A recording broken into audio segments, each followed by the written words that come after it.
Hey guys, it's Kevin here again. Today we're going to talk about the importance of doing preventative maintenance on your computer towers.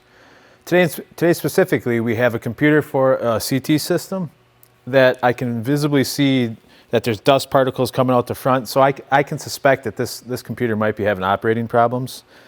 So if we pop this open, we can see that there's definitely dust buildup on the hard drive area, the fan assemblies, and also on the front cover. This is where a lot of the air is pulled in. So here we can obviously see that this system could use some cleaning. Typically just use like a HEPA vacuum it out, but this will definitely prohibit performance issues on your computers for just processing speed and overheating. For more tips like this and other information, please see the description below.